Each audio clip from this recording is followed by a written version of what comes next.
Well, pretty much. We're now kickstarting this conversation here on KTN on the eve of the June 25th Gen Z commemoration, the second anniversary. And before we kickstart, we had started the introduction bit, but I want us to finish on that before we start this conversation properly. Kindly proceed and introduce yourself. And you can stand maybe. Hello, my name is Stella Cherop, the National Youth Leader, National Liberal Party, Peace and Governance Scholar. Thank you. My name is Wakili Kadide Francie. I am an advocate by profession, and I am a youth leader in Linda Mwananchi. I'm the National Organizing Sec in the Youth League. My name is Desnzin Ngala, a political commentator and a youth leader. Thank you for this opportunity. Oh, my name is Bradford Ogendo. I am a first respondent to the victims. And yes. Thank you. My name is Leon Meja Malala, but today I choose to call myself Rex Masai, just as a symbol to honor the youths who took the forefront and took bullets on our behalf. Thank you. Good evening. My name is Levi Mulase. I'm an active citizen and Busia County Senator aspirant. Good evening, Kenyans. I am Charity Wawero, a teacher by profession, a young woman in politics. I am also a civic educator on social media platforms. There I am well known as Gen Z Buddy, and I'm also the National Youth Chair, Linda Mwananchi. And I am delighted to be here. Good evening. My name is Kazmo Makoure. Habari Jioni. My name is Kaunda Frederick. Today my name is Boniface Karaoke, the masked vendor who was shot at close range. I happen to be a national youth leader, and I sit in the National Executive Committee of Safina Party as the Deputy Chairperson, Revolutionary Youth Council. And I'm also an aspirant in the Emuhaya Member of National Assembly, CAN 2027. Thank you. Well, pretty much. Of course, ladies and gentlemen, welcome to this particular show. We want to make sense of 2 years later, what has happened, where are the gaps, what's working, what's not. And allow me to begin with, I want to begin with Mama Kennedy, because Kennedy Onyongo was the youngest victim of the Gen Z uprising, and he was not part of the protest. He had just gone to get a book like her parents did put it. Mama Kennedy, and I'm glad you're here with Baba Kennedy as well. 2 years later, how has the journey been for you? Habari zenu tena. Mimi ndio Mama Kennedy. Kennedy alikuwa mdogo kati ya watu wote walikufa. Maisha hajakuwa rahisi kwangu. Tena haijakuwa rahisi kabisa. Tena ime-affect maisha ya watoto wangu wengine. Na wote ni wagonjwa, wako na sickle cell anemia. So sahi wanagonjeka kila saa. Juu hawana hope. In fact, maisha yangu haina maana hata kwa sahi. Kenye naweza sema, Rais anipe justice. Hata akini compensate bado nitachukua, kwa sababu hiyo itakuwa kama hospitali fee, sio school fees. Nitakuwa nalipa hospitali. Lakini Kennedy alikuwa mdogo. Alafu kitu yenye nani hata nashangaa, alisema ataniita. Alikubali mtoto wangu amekufa, aliulizwa akakataa, baadaye akakubali na akasema atakuja kuniita. 2 years sai. Na si ati alisema akiniambia, alisema kwa media na nikaona na nikarecord kwa TV yangu, niko nayo kwa simu. Juu ni kitu yenye ilikuwa inaniuma sana, nakataa, baadaye anakubali na akasema atakuja kuniita na atanipea explanation. Sijui hiyo inamaanisha nini, sijui, hajawahi niita niambie. Alisema atanifanyia vile yeye mwenyewe hangepoteza mtoto kama huyo umri hangefanyiwa. Baadaye nilipigiwa na densi tumbi, ilikuwa 5th July nikisafirisha mwili saa 8 na dakika zingine hapo. Alinipigia, sikushika, katuma message, niko nayo kwa simu. Eti mimi ndeni Situmbi hapa, naomba ushike simu, rais anataka kukuongelesha. Hiyo message niko nayo. Nikashika simu, ikaongea, ikaimba, ikaacha, ni kama alikuwa anatuconnect sielewi. Akapiga tena akaniambia, Mama Kennedy, kwa nini hujashika? Nikamwambia sioni mwenye anaongea. Akaniambia sasa shika hivyo na usikate ataongea. Akaongea nikaweka loudspeaker kila mtu asikie kama ni spirit yake ama ni sauti yake. Akaniambia, Mama Kennedy, pole sana. Pole kwa imefanyika. Unataka nikufanyie nini? Wakati huo nilikuwa na furugo ya familia. Nikamwambia mtoto wangu amechukuliwa na hata sijui yako wapi. Akaniambia sawa, moja.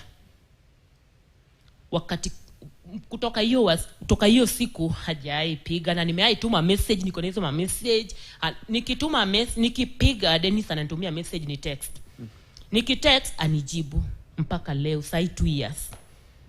Na naona ana compensate sijui ni 3 million. Mimi kwangu naye sitaacha kulingana na maisha. Hata sai 3 days ago nilikuwa hospitali na watoto, so siwezi acha, lakini ningeomba angenifanyia vile alisema. Shukran sana. Nataka tusikize kutoka kwa Baba Kennedy kwa sababu yuko hapa. Baba Kennedy, labda ukifuatilia haya maneno, Rais alisema kwamba ataweza kufuatilia, ataweza kuhakikisha kwamba Kennedy is accounted for, if I'm to quote verbatim what he said. Mama Kennedy ameelezea miaka 2 bado chochote hakijafanyika. Labda wewe kama babake unahisi vipi? Na Rais alisema ata reach out but he didn't reach out per se. What do you have to say? And kindly stand up. Asante. Kwa maoni yangu mimi naona ilikuwa ukora tu ya kufunika macho sisi, aendelee na mambo zake vile anafanyanga. Juu hata saa hii maneno ya compensation vile inaendelea, hatujui ukweli yenye iko hapo. Hatujui ni nani jina yake iko huko na nani jina yake haiko huko. Sasa maisha imekuwa ngumu bila Kennedy. Juu yeye ndiye alikuwa mtoto strong kwa hiyo nyumba. Au wengine wanasinda wakigonjeka hospitali hivyo, hata saa zingine shule hawaendi. Sasa maisha imekuwa ngumu, lakini ile justice tunataka, isipokuwa hiyo ya pesa wanasema hata tujui kama itatengwa vile wanatenganga vitu na iende hivyo, wapeleke watu hivi ishe hivyo. Ama askari wanajulikana wale wanifanya hiyo kitendo. Tunaomba sana ama askari wachukuliwe hatua. Jua na wajua vile wanatafutanga watu wakiabduct. Watafute ama askari wenye walifanya hizo visanga yote wawekwe ndani. Asante. Sawa, labda tu nikuulize kabla uketi Baba Kennedy, did anyone reach out from the compensation committee in regards to the reparation? Kuna mtu aliwatafuta? Na pia umezungumza kwamba askari wanajulikana, kwa wale investigating officers IPOA ama the DCI, kuna mtu alitafuta familia kuuliza ni vipi ama mmepata any information kutoka kwa vitengo husika? Hapana, kuna information tumepata. Kwa watu wa IPOA tulienda huko, wao wanatuitisha evidence, wanatuambia tulete evidence. Na already walikuwa huko tukifanya postmortem report, wako na hiyo copy. Kennedy ni mtu ayuko, waliona, walikuwa hapo, bado wanatuambia ati tutafute evidence tupeleke. Sasa kazi yao ni kutafuta hizo evidence ama sisi ndio tutafute evidence tuwapeleke? Sawa. I just wanted to get the context. Let me speak to kuna Moses hapo kando yako kama sijakosea. Tueleze kwako imekuaje, because you are a victim. Kwako imekuaje 2 years later, and be brief kindly. Unaweza simama? Yes, habari zenu. Life ijakuwa rahisi since nipate incident. Juu nimekuwa na familia ya bibi na mtoto mmoja. Juu alikuwa mjamzito, lakini sasa amejifungua. Sasa niko na watoto 2 sasa. Life ijakuwa rahisi. Juu kazi yenye nilikuwa nafanya sasa siwezi fanya kulingana na vile nilipata ajali.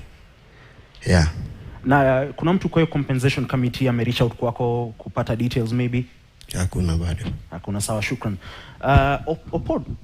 Opondo kama sijakosea, tafadhali tuelezee wewe imekuaje kwako, labda kama you've gotten anybody has reached out to you from the compensation committee or maybe the investigating agencies? Yes, they reached out to me juzi. Juzi? Jioni. When were you injured? Sabasaba of 2025. So it's 11 months later? Yeah. Mm-hmm. What did reach out? They called at around 6:30. Wakasema kuko Nairobi in the morning with your ID and na bank account yako. Then I was like, na akasema how much they are paying. Wakasema they are paying 500. Saa kitu yenye itustua ni kuwa kulingana na injuries zenye wanalipa 500 ni za watu nini kama grievous damage.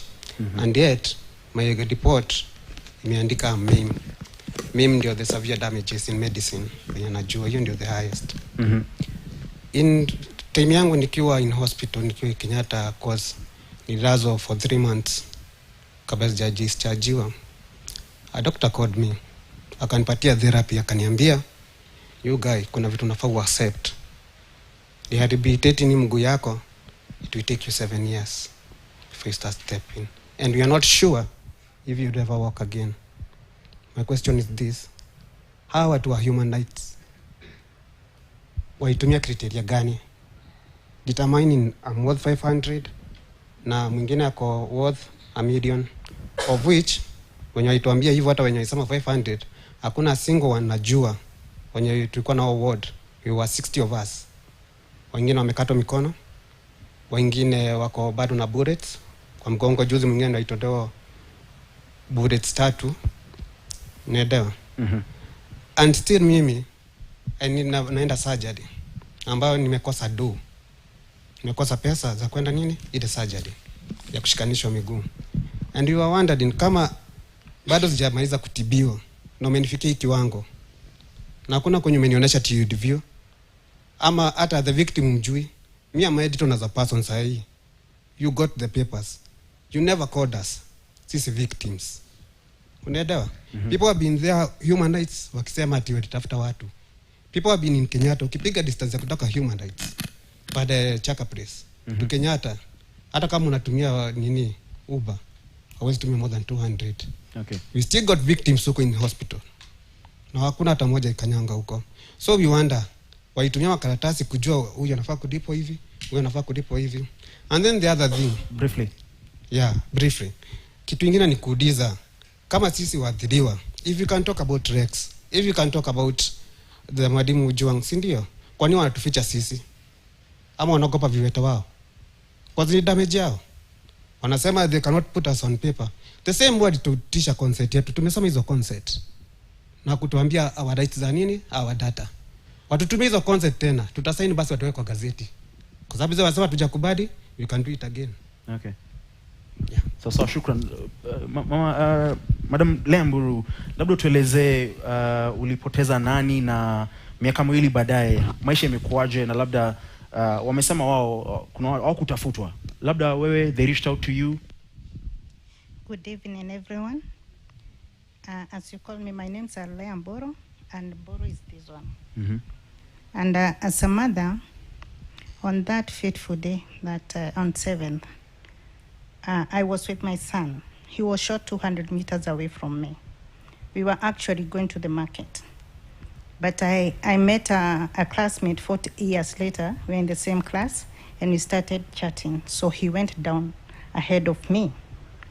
And shortly we started, as we were conversing with, we were having a conversation with that classmate, tukasikia bullets, tukasikia gunshots.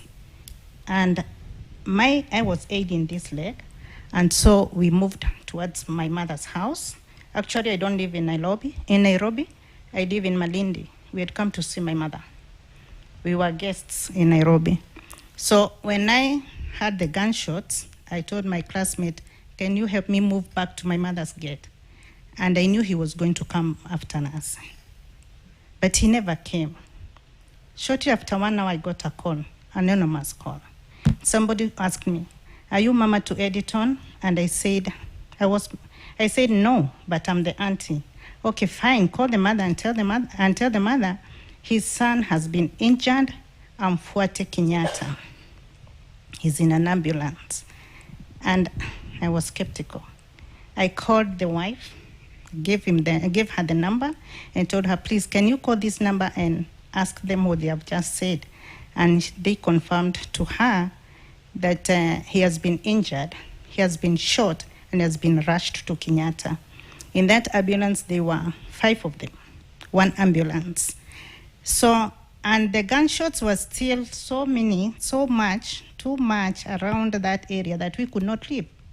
So I slept the whole night wondering how I was going to leave my mother's house to go and see my son.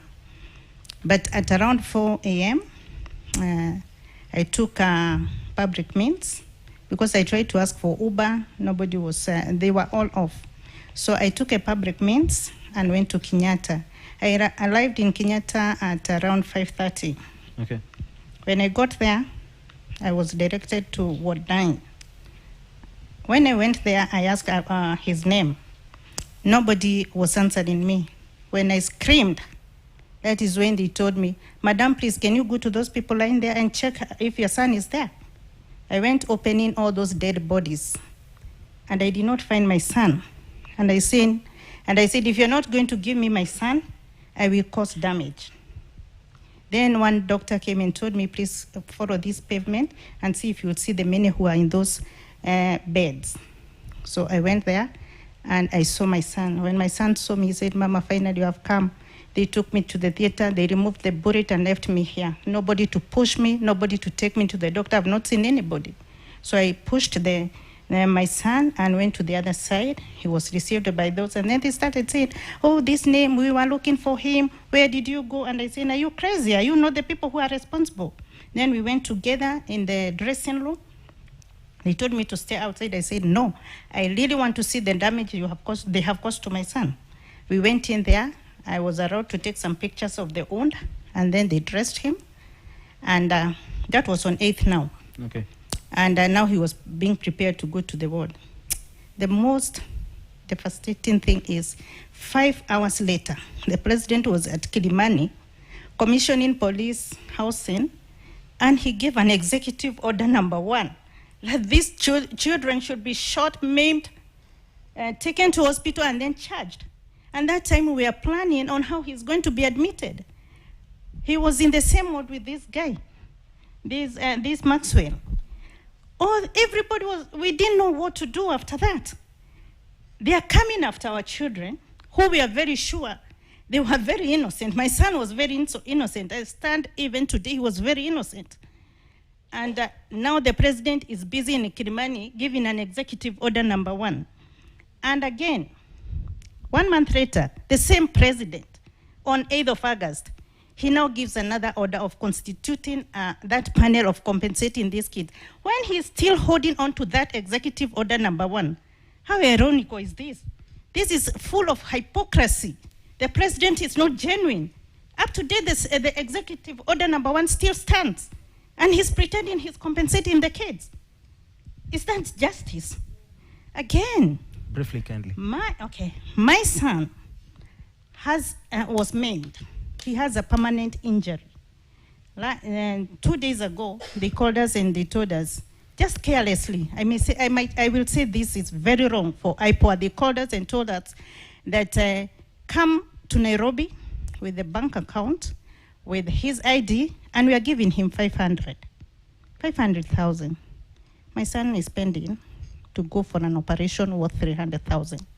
How much have you spent since the treatment began? I can't even count, because here in Nairobi, after the 3 months, once we were discharged, I really requested for a transfer to Malindi, because I didn't have a proper place for him, because he can't go on he cannot use an ordinary toilet. So I told the doctor, please, I have the letter there, please be kind enough. He needs more care. He needs to use a lavatory that he can sit on. So I told him, please write for me a letter, and he gave me a letter to go to level 5 in Malindi, where we have been going on a weekly basis. They say they cannot do this. Now you have to look for a way to get back to Kenyatta or another hospital. 1 year later, 11 months later, my son has never walked on his foot, on his feet. He was told by the doctor, never try to step on that foot. Otherwise, you will make it more worse. And today they call me to give me 500,000. What am I going to pay for? What am I going to pay for if the paid-in surgery requires 300,000? Okay. I'm so devastated and so angry with this president because he has a lot of hypocrisy in him. Why is he still holding that, especially that executive order number 1? It's the first thing he should write off before he says that he's sorry. And for that, I think he will not get my vote. Okay, thank you. Mama Ibrahim, labda tueleze tu briefly mwana wako alikuwaje na labda hadi kufikia sasa wewe maisha yako imekuwaje? Labda what was he doing? Was he, probably helping you and your family, and how has it been 2 years later? Okay, mimi ni mzazi wa Ibrahim Kamau mwenye alipigwa risasi hapo Parliament on 25th June 2024. Maisha hajakuwa rahisi. Sababu yeye alikuwa ameshaanza kibarua yake, alikuwa anaendesha pikipiki, anapata income yake. So mimi nafunga vibarua, nikipata tunasaidiana, akiwa nayo ananisaidia. So mimi kwangu maisha hajakuwa rahisi kabisa kabisa. Sasa ni miaka 2 hatuna justice. Sijui niseme nini zaidi hapo kwanza. Labda tu unaweza ambia nini rais? Kitu mimi ningemwambia 15th, ilikuwa 15th Monday, alisema watu wanapewa compensation. Which kitu ya kwanza ni kwangu mimi ni uongo. Sababu wazazi wale wote tuko na wao juu tunakwanga tushajuana saizi.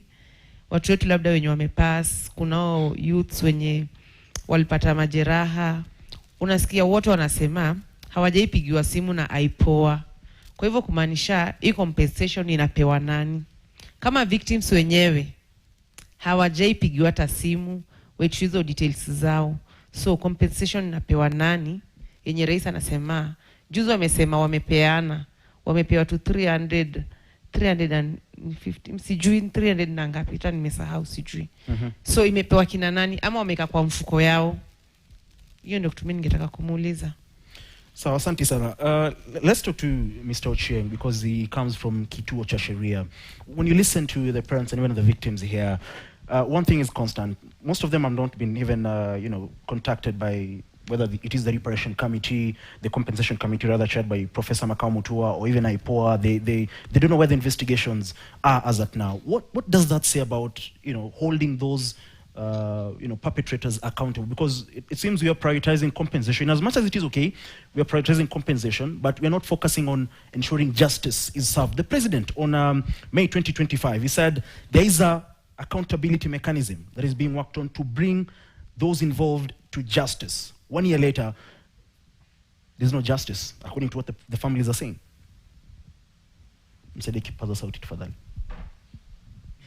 Thank you very much for that question.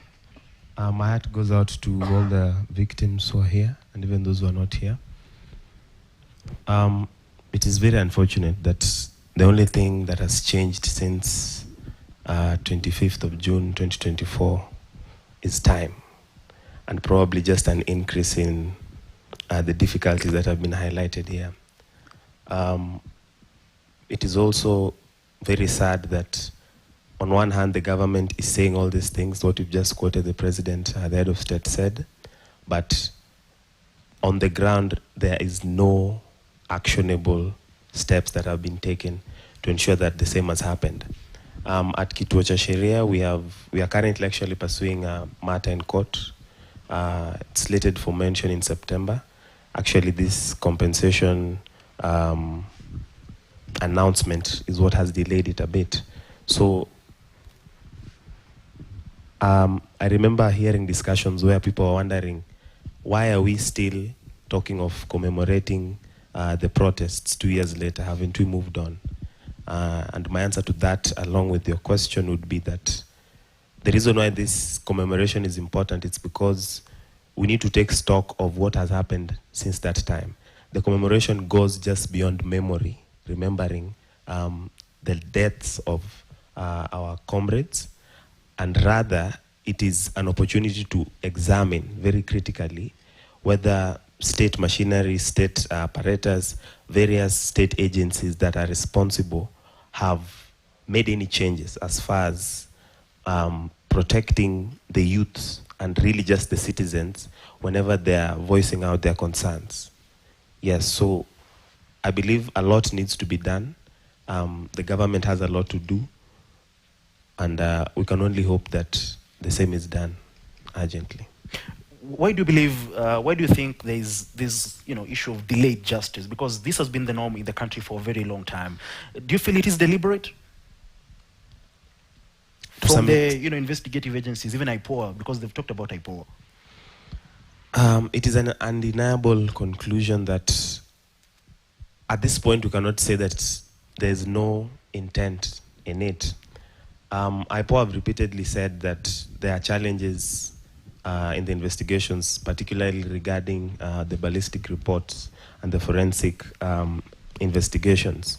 But you see, from where I sit, the government usually moves very quickly to do other things. They move very quickly to deploy soldiers, police officers. They move very quickly to sign bills. The head of state just signed the Finance Bill 2026. I think was it yesterday or the day before yesterday. And I believe the government can, in the same breath, move with such haste to expedite and to ensure that the people who need this justice get it. So from where I sit, the reasons that are being given do not add up. Yes. Okay, pretty much. Mr. Murara, you, of course, are the executive director at Amnesty International, and they've talked about, human rights defenders. First of all, are you aware of, the criteria that was used to arrive at, the figures that, is out there? And even if you look at that report, when you see rape per victim, I mean, at the end of the day, there's concern also in regards to, how they're addressing these issues. And also, the reparation is okay. Compensation is, okay. Mama Kennedy has rightly put it, but she will spend it again on, medication and all, because other sons or, children are unwell. They have, they have an anemia like, is it sickle cell? Yes, like she rightly put it. When will this justice come? And what are you doing as Amnesty International to ensure that justice is indeed solved? Thank you so much for that question. You will bear with me, I have a little bit of a cold, but then I'm going to try my best to be audible enough. Like my colleague from Kituo cha Sheria, let me start by really saying pole to the families and the victims who have joined us here tonight. I feel you, and your pain is deep. There's no amount of compensation or reparation or whatever amount of money that can be given to bring back or to make you whole again, like in make you recover fully. And I say this because I was lucky enough to be part of a process that started way back that was looking at victims of what we're calling the colonial era torture. So I worked on the Mau Mau case and took some wazes to London. There were about 4 of them. At the end of the day, we had a compensation for 5,228 wazes. I know how that process was. It was a meticulous process. There was an agreement between us in Nairobi and the team in London.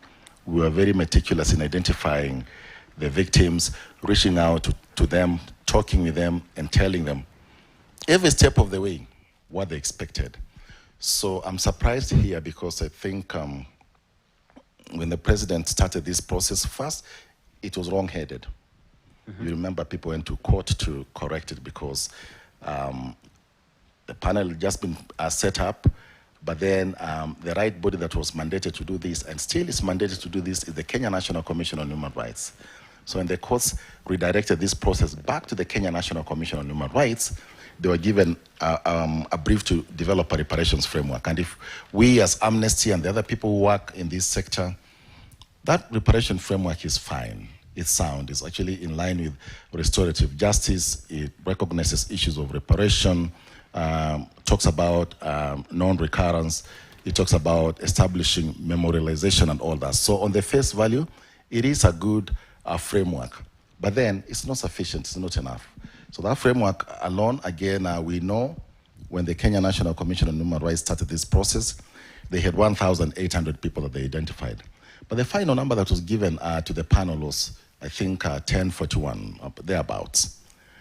From my conversations with some of the insiders there, I think there's a gap. And this is the gap. If indeed this process is going to be fair and open and transparent, I agree there are issues of data protection, privacy, and all that. But at the minimum, using processes and protocols to safeguard that, the people who had been identified would have been called, and they should have been walked through the process, told, you're so-and-so, you fall in this category, and this is the reason you're falling in that category, and this is what you're going to get. Barring that, I don't think that leaving people to just second guess to chance, and I know some victims who are busy asking, have you been called? Umepigiwa simu, wewe hujapigiwa simu, mambo mengine kama hapo.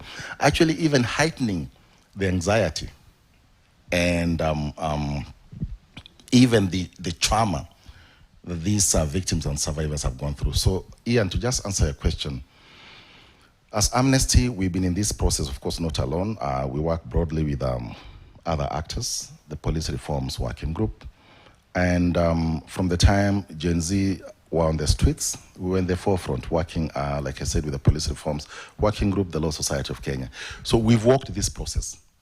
And the only thing we want to see happen is we want justice for the victims and survivors of the Gen Z protests. We've been following this matter very closely and will continue following this matter very closely. We are working with a broad array of actors. And like I said, the only skin we have in this game is to ensure that there's justice, our constitution is respected, and let Kenyans not be told, like I've heard in the course of today, a lot of prevarication statements, police officers saying they have banned protests, they have banned demonstrations and all that. You can't on one hand say that you're memorializing Kenyans, that you have adopted a reparation framework, and then on the other hand, you want to take the rights away from them. Okay. Article 19, sub-article 3 of the Constitution is very clear. The rights that Kenyans enjoy are not given to them by the state. The state cannot give us those rights. We enjoy those rights because they are inalienable, they belong to us, and they are God-given. So we will continue walking this journey with all the actors here, the survivors, those who lost their loved ones, until justice is served. Pretty much. Thank you very much, Mr. Morara. Nelis, let me come to you. You are a legal advisor with the Human Rights Commission. To today, according to the statistics that we have, only 3 cases from 2024 and 1 case from 2025 have been taken to court. There have been no convictions. What does that say? Thank you, Ian. First of all, let me... it was very emotional for me listening to the survivors and the parents of who lost their loved ones, because sometimes when you hear these statistics, putting the human face behind the statistics is important. And it's quite sad that so far no police officer has been convicted. It's 2 years later, and only 2 police officers have been charged, and 1 is just a judicial inquest in the matter of Rex Masai. It's not a criminal case, it's an inquest. And a judicial inquest does not assign any criminal responsibility at that point. It's just trying to find out what was the cause of death of Rex Masai and who caused that death, but it doesn't hold that police officer responsible. So essentially, up to now, there is no police officer who has been held accountable and responsible for any of those deaths and injuries of the Gen Z. And to me, what it speaks to is that there are huge gaps, first of all, in the investigations, because when IPOA says that they don't have the proper mechanisms to get ballistics, they are having challenges getting forensic reports, that speaks to either they are not willing or they are unable to act. And if they are not willing, that's a huge problem. And if they are unable because maybe they have constraints in terms of bureaucracies within the government. That is also a huge issue that it's a hindrance to these parents and these victims who have sustained injuries getting justice. And speaking, I say, because for most of these survivors, what they want is just answers, other than just, even though the compensation is good and essentially it's acknowledging that harm was caused to them, but most of the survivors and the families who lost loved ones just want answers. What happened to my loved one? Who is the reason of me not having my loved ones? And therefore they just want individual responsibility of those police officers to be charged and prosecuted and convicted if they're found responsible. And that is, to me, when justice can be seen to be done. It can't be just saying that because we have compensated people, that now the police officers go scot-free and there's no responsibility to them. Pretty much. I want us to cross over and, engage the